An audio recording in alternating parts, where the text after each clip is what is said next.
Hello दोस्तों, स्वागत है आपका आपके अपने यूट्यूब चैनल रूट इंग्लिश पर। दोस्तों, जैसा कि आप सभी को पता है, कल की वीडियो में मैंने आपको बताया था कि टाइप्स ऑफ सेंटेंस, मतलब टोटल कितने टाइप होते हैं एक सेंटेंस के, ठीक है। लेकिन आज की वीडियो में हम सीखने वाले हैं part of sentence. Parts of sentence यानी कि एक सेंटेंस के कितने पार्ट हो सकते हैं। ये पार्ट ऑफ सेंटेंस सीखना इसलिए ज़रूरी है क्योंकि दोस्तों, जब भी आप कोई सेंटेंस बनाते हो ना, तो आपको पता होना चाहिए कि सब्जेक्ट क्या होता है, हेल्पिंग वर्ब क्या होती है, वर्ब क्या होती है और अदर वर्ड या फिर ऑब्जेक्ट क्या होते हैं। अगर आपको ये नहीं पता है तो आप सब्जेक्ट को कहाँ रखना है, वर्ब को कहाँ रखना है, हेल्पिंग वर्ब को कहाँ रखना है, कौन सी चीज़ को कहाँ पे सही अरेंज करना है, आप नहीं कर पाएंगे। इसीलिए मैं इस वीडियो के माध्यम से आपको सिखाने की कोशिश कर रहा हूँ कि भैया सबसे पहले क्या आता है, फिर क्या आता है, फिर क्या आता है, ठीक है। तो मेनली दोस्तों, सेंटेंस जो पार्ट सेंटेंस जो होता है ना, उसके पार्ट में कुल 4 चीज़ हम मेनली देखते हैं। एक एस, इस साइड लिख देता हूँ, थोड़ा सा मार्जिन मिल जाएगा आपको, एस, एच, वी और ओ, ठीक है दोस्तों। मैंने आपके सामने 4 चीज़ लिखी हैं, एस, एच, वी, ओ। आप इसको याद करने की तरीका है, आप ऐसे याद कर सकते हैं, एस, एच, वी, ओ, ठीक है, जिससे आप कभी भी सेंटेंस बनाएंगे उस टाइम पे आपको दिक्कत नहीं आएंगे। तो दोस्तों देख लेते हैं एस से क्या बनता है। दोस्तों सबसे पहले देखेंगे, एस फोर होता है सब्जेक्ट। क्या होता है? सब्जेक्ट। फिर प्लस एच फोर होता है आपका हेल्पिंग वर्ब, ठीक है दोस्तों। वी फोर होता है आपका only verb and O four होता है आपका अदर वर्ड। क्या होता है दोस्तों? अदर वर्ड, ठीक है। इस अदर वर्ड में क्या होता है दोस्तों, इसको अदर वर्ड क्यों बोलते हैं अपन? क्योंकि अदर वर्ड्स बोल सकते हैं, क्योंकि एक वर्ड नहीं, एक से ज़्यादा वर्ड्स आपको देखने को इसमें मिलने वाले हैं, ठीक है दोस्तों। जैसे अदर वर्ड का मतलब इसमें सर दोस्तों आपको इसमें आपको नाउन भी देखने को मिलेगा, नाउन भी कहीं ना कहीं मिल जाएगा आपको, आर्टिकल भी मिलता है, इसके अलावा आपको प्रीपोजिशन भी मिलती हैं, सब लिख देता हूँ, ठीक है। और वोकैबुलरी के कई सारे वर्ड आपको इसमें देखने को मिलेंगे, ठीक है। इसके अलावा नाउन भी, आप नाउन हो ही गया है, ठीक है दोस्तों। ऐसे करके अदर वर्ड में कई सारी चीज़ें इंक्लूड होती हैं, इसलिए इसको अदर वर्ड्स के नाम से जाना जाता है। लेकिन दोस्तों ध्यान रखें, 4 चीज़ों को बिल्कुल सिक्वेंस वाइज जमाना बहुत जरूरी है। पहली चीज़ है आपकी सब्जेक्ट, फिर है आपकी हेल्पिंग वर्ब, फिर है आपका वर्ब, फिर है आपका अदर वर्ड। दोस्तों मैं यहाँ पे आपके लिए 2 सेंटेंस लिखूंगा, दोनों सेंटेंसेस से आपको बिल्कुल क्लियर हो जाएगा कि पहले सब्जेक्ट क्या होता है, वर्ब क्या होती है, हेल्पिंग वर्ब क्या होती है और अदर वर्ड्स होते क्या एक्चुअल में, ठीक है दोस्तों। तो पहला सेंटेंस मैं बनाने जा रहा हूँ, देखिए पहला सेंटेंस बनाते हैं।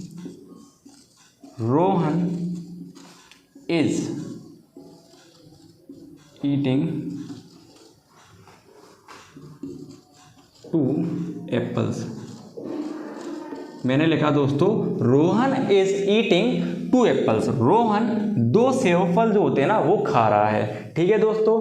तो अब देखते हैं भैया रोहन कौन है, इज क्या है भैया, ईटिंग क्या है, 2 एप्पल्स ये है क्या एक्चुअल में, तो इसको पता करना जरूरी है। जैसे कि आपको पता है कि सबसे पहले सब्जेक्ट आता है। सब्जेक्ट का मतलब होता है दोस्तों काम करने वाला, काम करने वाला, कि भाई आपके पूरे सेंटेंस में काम कर कौन रहा है दोस्तों, जो काम कर रहा है ना उसी को सबसे पहले हम सब्जेक्ट बोलते हैं और सबसे पहले उसी को लिखते हैं। फिर आती है आपकी हेल्पिंग वर्ब। हेल्पिंग वर्ब का मतलब दोस्तों होता है सहायक क्रिया। सहायक क्रिया, सहायक क्रिया मतलब ऐसी क्रिया जो सहायता प्रदान करती हो, उसको हम सहायक क्रिया के नाम से जानते हैं। वर्ब मतलब होता है दोस्तों क्रिया। क्या? क्रिया। इसको हम मेन वर्ब के नाम से भी जानते हैं, क्रिया मतलब जो भी काम हो रहा है ना उस सेंटेंस में वो। जैसे कि इसमें काम क्या हो रहा है, ईट, ईटिंग कर रहा है ना, ये खा रहा है, इसलिए इसको क्या बोलेंगे, वर्ब। यहाँ पे हेल्पिंग वर्ब होगी आपकी इज। 2 मिनट रुक जाइए, मैं आपको बताता हूँ इज क्या है। एक्चुअली दोस्तों जब हम टेंस पढ़ते हैं ना, टेंस में हम सबसे ज़्यादा यूज़ करते हैं हेल्पिंग वर्ब्स का और वर्ब्स का, ठीक है दोस्तों। जैसे कि टेंस हम पढ़ेंगे ना, जब आपको बताऊँगा, इधर लिख देता हूँ दोस्तों, आपको पता होगा या फिर ना पता हो तो मैं आपको बता देता हूँ कि हेल्पिंग वर्ब जो है ना उनका दूसरा नाम होता है ऑक्सिलरी वर्ब। क्या होता है दोस्तों? Auxiliary verb.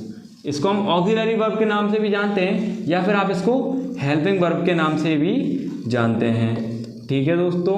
हम मेनली पूरी ग्रामर में, यानी कि मेनली जब टेंस पढ़ते हैं ना, जब आप कुछ हेल्पिंग वर्ब या ऑक्सिलरी वर्ब पढ़ते हैं, जैसे कि इज, एम, आर, ये तीनों एक साथ रहते हैं थोड़े थोड़े, ठीक है। आपने देखा होगा कहीं कहीं पे हैज़, हैव भी साथ में मिलेंगे, आपको हेड भी देखने को मिलता है, हेड भी देखने को मिलता है। इसके अलावा आपको वॉज और वर्ब भी देखने को मिलते हैं। ये कुछ हेल्पिंग वर्ब्स आपको दिखा रहा हूँ मैं। आने वाले टाइम पे जैसे जैसे हम ग्रामर पढ़ते जाएंगे, कुछ नई हेल्पिंग वर्ब्स अगर होंगी तो वो आपको इसमें मिलती जाएंगी, ठीक है दोस्तों। देखते हैं, जैसे रोहन इज ईटिंग फूड। ठीक है दोस्तों, सबसे पहले रोहन जो है काम करने वाला है, अभी आपको बताया, तो रोहन क्या होगा आपका यहाँ पे सब्जेक्ट, तो सब्जेक्ट का काम कौन कर रहा है आपका रोहन, ठीक है।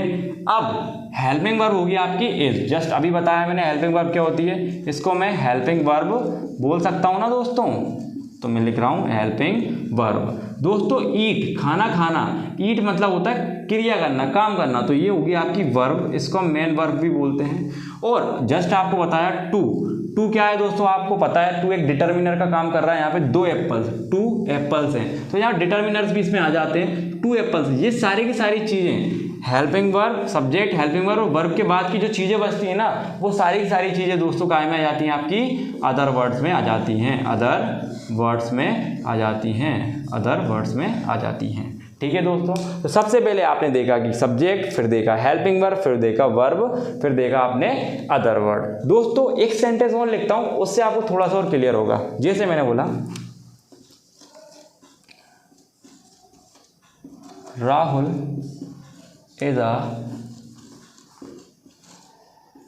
गुड